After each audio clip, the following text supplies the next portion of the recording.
মায়ের সাথে যেভাবে কাজ করলাম গল্পটি সম্পূর্ণ শুনলে আপনাদের মেশিন দিয়ে পানি চলে আসবে, কারণ বাবা মায়ের সাথে ঠিকমতো কাজ না করায় মা নিজেই আমার সাথে কাজ করল। বন্ধুরা, গল্পটি শোনার আগে অবশ্যই আপনারা কানে হেডফোন লাগিয়ে নিবেন এবং হাতের কাজ করার আগে অবশ্যই হাতের কাছে টিস্যু রাখবেন। আমার নাম সন্দীপ। আমি মধ্যপ্রদেশের একটি ছোট শহরে বাস করি। সেখানেই আমি এবং আমার পরিবার থাকি। কোনো অভাব নেই, বাবা প্রচুর উপার্জন করেন এবং আমি কলেজে পড়ি। আজ আমি আপনাদের আমার জীবনে ঘটে যাওয়া একটি আকস্মিক ঘটনার গল্প শোনাতে যাচ্ছি। এটি সেই সময়ের কথা যখন আমি কলেজে পড়তাম এবং তখন ততটা বুদ্ধিমানও ছিলাম না। আমাদের বাড়িতে আমি, আমার মা এবং বাবা থাকি। আমাদের বাড়ি বেশ বড়, যেন কোনো ধনীর বাংলো। বাবা সকালে কাজে চলে যান এবং রাতে দেরি করে বাড়ি ফেরেন। সেই সময় বাড়িতে শুধু আমি এবং মা থাকতাম। আমি কিছুক্ষণ পড়াশোনা করতাম এবং পরে ঘুমিয়ে পড়তাম। কিন্তু মা সবসময় বাবার জন্য অপেক্ষা করতেন। সেই সময় আমি কলেজের শেষ বছরে ছিলাম। এক সকালে যখন আমি কলেজে যাওয়ার প্রস্তুতি নিচ্ছিলাম, তখন আমি মায়ের জোরালো কণ্ঠ শুনতে পেলাম। তিনি বলছিলেন, তুমি কি করছ? রাত 2টায় বাড়ি আসো এবং বলো অফিসে কাজ ছিল। রাত 2টা কোন অফিসের কাজ চলে? সরাসরি বলো না যে তুমি সেই মেয়ের সাথে ছিলে। মা খুব রেগে গিয়েছিলেন। আমার মা সাধারণত কারো উপর রাগ করতেন না, তার স্বভাব খুব শান্ত ছিল। কিন্তু আজ কি হয়েছিল জানি না, মা খুব রেগে গিয়েছিলেন। আমি 2টায় আসি বা 3টায়? 3টা বাজে, তোমাকে যা চাইছে তা মিলতে হচ্ছে না, পরে চুপ থাকো। বাবা তীব্র আওয়াজে মাকে বললেন, কি চাইছে তা মিলছে? টাকা, গহনা, এসব ছাড়াও কি কোনো সুখ থাকে? এখন আর কিছু বলো না, কিন্তু এখন আর সহ্য হচ্ছে না। 3-4 মাস হয়ে গেছে, তুমি আমাকে ছুঁয়েও দেখোনি। শেষ ওই মেয়ের মধ্যে এমন কি আছে যা আমার মধ্যে নেই? মায়ের আওয়াজ আরও তীব্র হয়ে উঠল। তখন বাবা রেগে বললেন, বারবার মেয়ে বলো না, নইলে। তাহলে কি করবে? মা উল্টো জবাব দিলেন। সেই সময় বাবার রাগ অনেক বেড়ে গিয়েছিল। তখনই হঠাৎ ধমকের আওয়াজ এল এবং সঙ্গে সঙ্গেই মায়ের চিৎকারে পুরো ঘর গুঞ্জে উঠল। আমি তৎক্ষণাৎ আমার ঘর থেকে ছুটে তাদের বেডরুমের দিকে গেলাম। যে দৃশ্য আমি দেখলাম তা দেখে আমি হতবাক হয়ে গেলাম। বাবা মাকে বেল্ট দিয়ে মারছিলেন। মা ব্যথায় চিৎকার করছিলেন, কিন্তু বাবা থামার নামই নিচ্ছিলেন না। আমি কিছু না ভেবেই মায়ের উপর ঝাঁপিয়ে পড়লাম, যাতে তাকে বাঁচাতে পারি। কিন্তু বাবা তখনও থামলেন না। যেই আমার উপরেও 2-4টি বেল্টের আঘাত লাগল, বাবা থামলেন এবং তিল মিলিয়ে আমার দিকে রেগে তাকাতে লাগলেন, তারপর বাড়ি থেকে বেরিয়ে গেলেন। পরের দিকে আমি মায়ের দিকে তাকালাম। মায়ের চোখ থেকে অশ্রুধারা বয়ে যাচ্ছিল। আমি মাকে সাপোর্ট দিয়ে উঠিয়ে দিলাম। উঠতে গিয়ে মা কেঁদে উঠলেন। আমি তাকে বিছানায় বসালাম। তখন পর্যন্ত তার হাত ও পিঠে লাল দাগ পড়ে গিয়েছিল। এ দেখে আমার বাবার উপর প্রচণ্ড রাগ উঠল। কোনো মানুষ এত নিষ্ঠুর কি করে হতে পারে? কেউ নিজের স্ত্রীকেও এভাবে মারতে পারে? তখন আমি দ্রুত রান্নাঘরে গেলাম। একটি বাটিতে তেল ও হলুদ মিশিয়ে মায়ের কাছে নিয়ে এলাম। মায়ের পিঠে 2-4টি বেল্টের আঘাতের ব্যথা অনুভব হচ্ছিল। মা ফুপিয়ে ফুপিয়ে কাঁদছিলেন। এরপর আমি মায়ের হাত ও পিঠে তেল হলুদের মিশ্রণ লাগানো শুরু করলাম, যেখানে তাকে মারা হয়েছিল। কিছু জায়গায় হালকা রক্ত বের হয়েছিল। মিশ্রণ লাগানোর পর আমি বাটিটি একপাশে রেখে মায়ের পাশে বসে পড়লাম।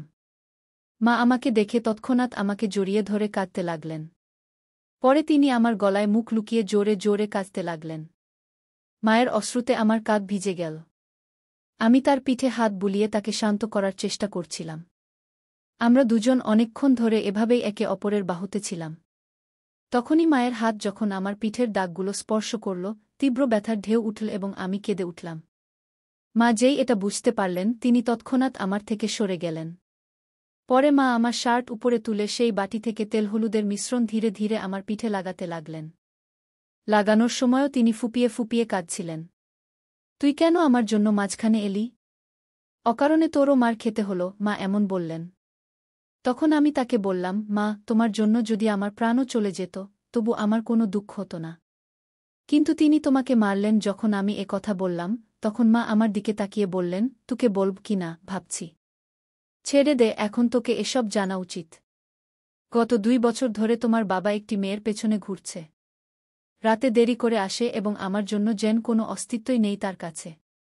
আর আমাকে এ কথা বলতে লজ্জাও হচ্ছে যে গত কয়েক মাস ধরে সে আমাকে ছুঁয়েও দেখেনি। কয়েকবার মনে হয়েছে আমি নিজের প্রাণ দিয়ে দিই। কিন্তু আমার পরে তোর কি হবে এ ভেবে আমি এমন পদক্ষেপ নিইনি। কিন্তু সত্যি এখন এই জীবন থেকে ক্লান্ত হয়ে পড়েছি। এখন আমি ঠিক করেছি একই ঘরে থাকব, কিন্তু তার সাথে কোনো সম্পর্ক রাখব না। মায়ের এ কথা শুনে আমি ভাবনায় পড়ে গেলাম। এত সুন্দর, সুশিক্ষিত ও বুদ্ধিমান মা হওয়ার সত্ত্বেও বাবা কি করে অন্য নারীর পেছনে ঘুরছে। মনে মনে আমি বাবার এই কাজকে দোষী সাব্যস্ত করলাম। মা সত্যিই খুব সুন্দর ছিলেন। সুন্দর চেহারা, নাজুক বডি, স্লিম ফিগার, 5 ফুট উচ্চতা, ফর্সা রং, তিনি যেন কোনো ছবিতে আঁকা দেবীর মতো দেখাতেন। তবুও বাবা কেন তার সৌন্দর্য দেখতে পাচ্ছিলেন না? সেই দিনের পর থেকে মা বাবার সাথে কথা বলা বন্ধ করে দিলেন। তিনি আমার ঘরে আমার পাশেই ঘুমাতে লাগলেন। বাবা মাসে বাড়ির সব জিনিসপত্র ভরিয়ে দিতেন এবং টিভির পাশের ড্রয়ারে 5,000 টাকা রেখে যেতেন। এখন তো বাবা বাড়িতে খেতেও আসতেন না। তিনি সেই মেয়ের বাড়ি থেকেই খেয়ে আসতেন এবং কখনো কখনো বাড়িতেও আসতেন না। ধীরে ধীরে এভাবে আরও 3 বছর কেটে গেল। তখন আমি কলেজের পড়াশোনা শেষ করেছি এবং একটি আইটি কোম্পানিতে কাজ শুরু করেছিলাম। আর এখন আমি 24 বছর বয়সী হয়ে গিয়েছিলাম। নিয়মিত ব্যায়াম ও ভালো খাদ্যাভ্যাসের কারণে আমার স্বাস্থ্যও ভালো হয়ে গিয়েছিল। এখন তো বাবা মাসে 2-3 বারই বাড়ি আসতেন। আমার সঙ্গে খুব কম কথা বলতেন। যদিও মা এখন সেই আঘাত থেকে উঠে এসেছিলেন, কিন্তু তার চেহারায় সবসময় একটা বিষাদ ছেয়ে থাকত। আমি তাকে কখনো হাসতে দেখিনি। আমি আগে কখনো এমন দেখিনি, এটা দেখে আমার খুব খারাপ লাগত।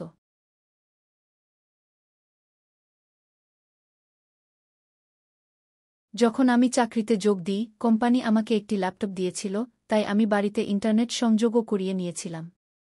ছোটবেলা থেকে মায়ের সঙ্গে থাকার কারণে আমার বেশি বন্ধু ছিল না, মাই ছিলেন আমার সবচেয়ে কাছের বন্ধু। সন্ধ্যায় যখন আমি কাজ থেকে বাড়ি ফিরতাম, ফ্রেশ হয়ে চা খেতাম এবং পরে বেডরুমে গিয়ে ল্যাপটপে ইন্টারনেট ব্যবহার করতাম। এটা আমার সময় কাটানোর মাধ্যম হয়ে উঠেছিল।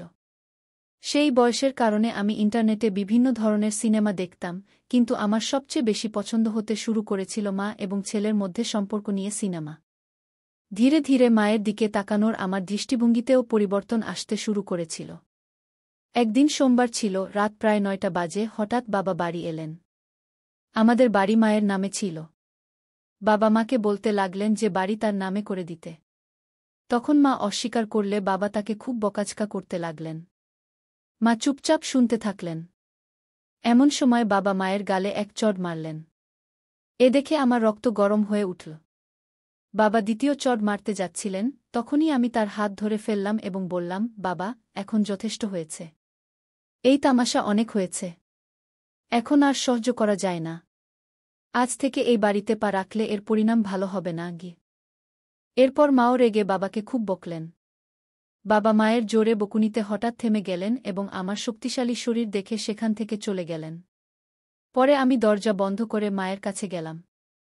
মা আমাকে চোখে অশ্রু নিয়ে দেখলেন এবং দৌড়ে এসে আমাকে জড়িয়ে ধরে ফুপিয়ে ফুপি কাঁদতে লাগলেন। আমিও মায়ের কোমর শক্ত করে ধরে তাকে আমার বাহুতে জড়িয়ে নিলাম। মা হিক্কা নিচ্ছিলেন এবং বলছিলেন, ঠিক আছে বেটা, এই মানুষের এই অসীম। আজকের পর যদি সে বাড়িতে আর না আসে তাহলেই ভালো। মা বললেন, এখন এই বাড়িতে তার আসার সাহস হবে না।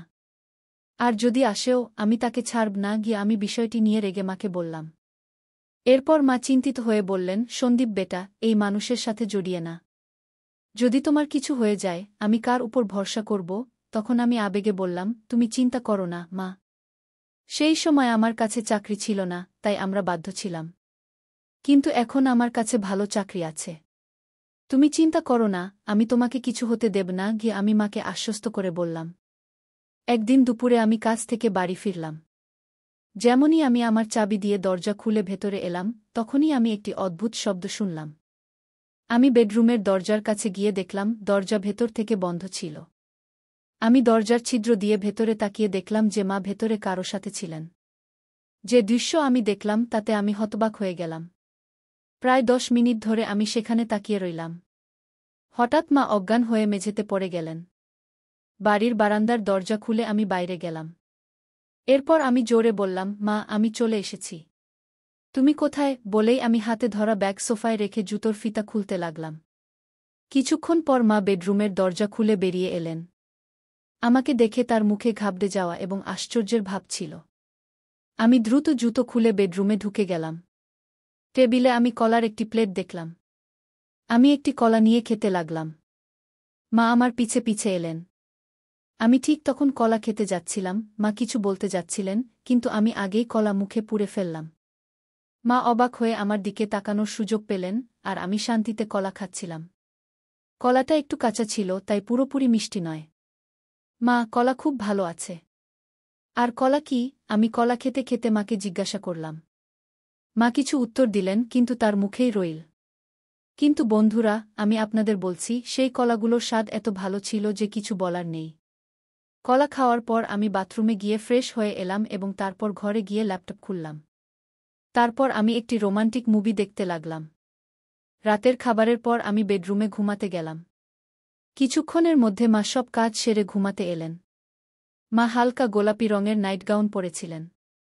তখন আমি ল্যাপটপ থেকে চোখ সরিয়ে মায়ের দিকে তাকালাম। মা নিচু হয়ে তাকিয়া ঠিক করছিলেন। তাকিয়া ঠিক করার পর মা বিছানায় শুয়ে পড়লেন। তখন আমিও আমার ল্যাপটপ বন্ধ করে দিলাম। তারপর লাইট বন্ধ করে ঘুমানোর চেষ্টা করলাম। কিন্তু আমার ঘুম আসছিল না।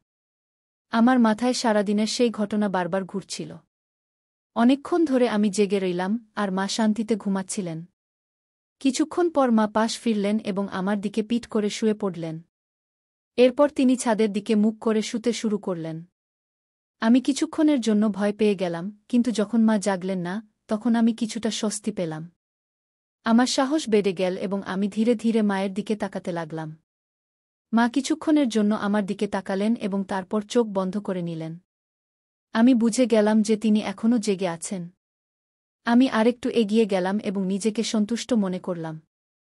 মাও খুশি ছিলেন। তিনি কিছু বলেননি, কিন্তু আমি অনুভব করছিলাম যে তিনিও সন্তুষ্ট হয়েছেন। মা, কি হয়েছে? তুমি চুপ কেন? তোমার ভালো লাগেনি? আমি যখন এমন জিজ্ঞাসা করলাম, তখন তিনি বললেন, না রে বেটা, আমার তো খুব ভালো লেগেছে। তুই মাকে খুব খুশি করেছিস কি? তারপর আমি মায়ের পিঠে স্নেহে হাত বুলাতে বুলাতে বললাম, মা, এখন থেকে তোমাকে কলা খেতে হবে না। আমি ধীরে ধীরে এমন কথা বললে মা বলে উঠলেন, বেটা, তোমার এটা কি করে জানা হলো? মা অবাক হয়ে আমার দিকে তাকিয়ে জিজ্ঞাসা করলেন। তখন আমি তাকে বললাম, আজ দুপুরে যখন আমি বাড়ি ফিরলাম, তখন ঘর থেকে তোমার কণ্ঠ শুনতে পেলাম। যখন আমি দরজার ছিদ্র দিয়ে দেখলাম, তখন সব বুঝে গেলাম। তখনই আমি ঠিক করলাম, এখন থেকে মাকে কোনো কিছুর অভাব হতে দেব না। সন্দীপ, আমার রাজা, তুমি তোমার মাকে কত ভালোবাসো, মা আবেগপ্রবণ হয়ে বললেন। হ্যাঁ মা, এখন থেকে তোমাকে আমি কোনো কিছুর অভাব হতে দেব না, আমি বললাম। এখন বাবাও আমাদের আর প্রতিদ্বন্দ্বিতা করবে না, এবং তিনি আর এই বাড়িতে পা রাখবেন না। তাই তুমি এখন চিন্তা করো না, আমরা এখন সুখে থাকব, আমি মাকে আশ্বস্ত করলাম। সেদিন আমরা দুজনেই সুখ ও শান্তির আনন্দ উপভোগ করলাম এবং তারপর আরামে ঘুমিয়ে গেলাম। পরের সকালে মা সব কাজ সেরে আমাকে জাগাতে এলেন। আমি দ্রুত প্রস্তুত হয়ে চা খেলাম এবং আমরা দুজনেই গল্প করতে লাগলাম। তখনই আমরা দেখলাম, বাবা হঠাৎ এসে আমাদের সামনে দাঁড়িয়ে গেছেন। মা বাবাকে জিজ্ঞাসা করলেন, এখন তোমার কি চাই? একবার বলে দিয়েছি যে আমরা এই বাড়ি দেব না, তাহলে আবার কেন এসেছ? বাবা উত্তর দিলেন, আমার এখন বাড়ি চাই না। আমি শুধু এটা বলতে এসেছি যে আমি এখন আরেকটি বিয়ে করতে যাচ্ছি, তাই তোমাদের থেকে তালাক চাই। তারপর মা আমার দিকে তাকিয়ে জিজ্ঞাসা করলেন, তোমার কি বলার আছে? আমি বললাম, মা, তুমি যা সঠিক মনে করো তাই করো। আমি তোমাকে কোনো কিছুর অভাব হতে দেব না, আমার উপর বিশ্বাস রাখো। মা তখন বাবাকে তালাকের জন্য হ্যাঁ বলে দিলেন। দুপুরে মা এবং বাবা দুজনেই অফিসে গেলেন এবং তাদের বাকি আইনি কাজ সেরে ফিরে এলেন। তারপর থেকে বাবা আর কখনো আমাদের দেখা দেননি এবং আমরাও তাকে খুঁজে বের করার চেষ্টা করিনি। আমরা দুজনেই এখন আমাদের বাড়িতে খুশি ছিলাম এবং বাবাও তার সেক্রেটারির সাথে খুশি ছিলেন। এখন আমরা দুজনেই একা থাকি এবং আমাদের সুখ দুঃখের খেয়াল রাখি। এমনি করে চলতে চলতে এখন অনেক বছর কেটে গেছে। এখন মা আমাকে বলতে শুরু করেছেন, এখনও তোমার অনেক জীবন বাকি আছে, তুমি কোনো ভালো মেয়েকে দেখে নাও, যাতে আমি তোমার বিয়ে দিতে পারি। এবং হ্যাঁ, বিয়ের পর আমাকে ভুলে যেও না। আমি হেসে বললাম, তোমাকে কিভাবে ভুলতে পারি মা, তুমি তো আমার মা। তখন আমরা দুজনেই হেসে উঠলাম। পরের কয়েক মাস আমাদের জীবন খুব শান্তি ও খুশিতে কাটছিল। মা এবং আমি এখন একে অপরের খেয়াল রাখতাম এবং একে অপরের সাথে খুশি ছিলাম। কিন্তু মায়ের কথা আমার মাথায় সবসময় ঘুরত। তিনি বলেছিলেন যে আমাকে আমার জীবনের কথা ভাবতে হবে এবং কোনো ভালো মেয়েকে বিয়ে করতে হবে। আমি এ বিষয়ে গভীরভাবে ভাবা শুরু করলাম এবং একদিন মায়ের সাথে খোলামেলা কথা বললাম। মা, তুমি ঠিক বলেছিলে। এখন সময় এসেছে যে আমি আমার জীবনের পরবর্তী পর্যায়ে এগিয়ে যাই। আমার মনে হয় এখন আমিও কারো সাথে আমার জীবন কাটানোর প্রয়োজন আছে। মা আমার মুখের দিকে তাকিয়ে মৃদু হাসলেন। এরপর তিনি বললেন, একদম ঠিক বলেছ বেটা, আমি সবসময় চেয়েছি তুমি তোমার জীবনকে খুশি ও ভালোবাসায় ভরে তুলবে। আমি তোমার জন্য খুব খুশি গু। এরপর মা আমার জন্য মেয়ে দেখা শুরু করলেন। কয়েক দিনের মধ্যেই মা একটি ভালো সম্পর্ক পেয়ে গেলেন। মেয়েটির নাম ছিল প্রিয়া। প্রিয়া খুব বুদ্ধিমান ও সংস্কৃতিবান মেয়ে ছিল। যখন আমি প্রথমবার তার সাথে দেখা করলাম, তখন আমার মনে হল যেন আমার জীবনের সেই শূন্যতা পূর্ণ হয়ে গেল। প্রিয়া এবং আমি খুব শীঘ্রই বিয়ের বন্ধনে আবদ্ধ হলাম। বিয়ের পর আমাদের বাড়ি আরও সুখের হয়ে উঠল। মা, প্রিয়া এবং আমি একটি পরিবারের মতো থাকতে শুরু করলাম। মা এখন এ বিষয়ে খুব খুশি ছিলেন যে তিনি আমাকে একাকিত্ব থেকে বের করে এনে আমার জন্য একটি নতুন জীবন শুরু করতে সাহায্য করেছিলেন। সময় কেটে গেল এবং আমাদের জীবন আগের চেয়েও ভালো হতে লাগল। মা এখন আগের চেয়েও বেশি খুশি ছিলেন এবং আমিও এ বিষয়ে সন্তুষ্ট ছিলাম যে আমি তার সব স্বপ্ন পূরণ করেছি। শেষে আমি শিখলাম যে জীবনের সম্পর্কের গুরুত্ব কতটা, তা সে মা-ছেলের সম্পর্ক হোক বা স্বামী-স্ত্রীর। সত্যিকারের ভালোবাসা ও সম্মানী সম্পর্ককে মজবুত করে এবং এই শিক্ষাই আমি আমার জীবনে প্রয়োগ করেছি। তাই বন্ধুরা, এই গল্পের মূল বার্তা হল যে পরিবারই আমাদের আসল শক্তি এবং যখন আমরা আমাদের পরিবারের পাশে দাঁড়াই, তখন সব কঠিন কাজ সহজ হয়ে যায়। আশা করি তোমরা এই গল্পটি পছন্দ করেছ। যদি গল্পটি পছন্দ হয়ে থাকে তবে লাইক করো এবং তোমাদের বন্ধুদের সাথে শেয়ার করো। এমন আরও রোমাঞ্চকর গল্পের জন্য আমাদের চ্যানেল সাবস্ক্রাইব করতে ভুলো না। ধন্যবাদ।